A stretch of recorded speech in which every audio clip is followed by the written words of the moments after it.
Fissure म्हणजे काय तर आपला जो गुदभाग असतो त्या गुदभागाला सतत सतत शौचाला घट्ट झाल्यामुळे एक चीर पडते. जसं आपण स्वयंपाकघरात करताना भाजी चिरताना एखादी सुरी लागून जसं बोटाला चीर पडते, अगदी तशीच तुमच्या गुदभागाला चीर पडते आणि अनेक वर्ष जर का ती तशीच राहिली तर त्याचे पुढे जाऊन पाईल्स डेव्हलप होतात, ज्याला इंटरनल पाईल्स असं म्हणतात. काही जणांना ते एक्सटर्नल पाईल्स मध्ये कन्व्हर्ट होतात.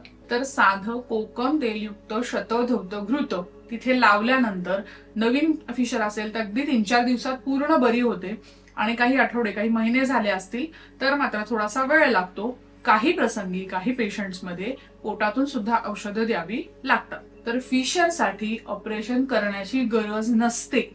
फिशर हे औषधांनी पूर्ण बरे होतात. फक्त पोटातून औषधं आणि लावायची औषधं अशी दोन्ही घ्यावी लागतात.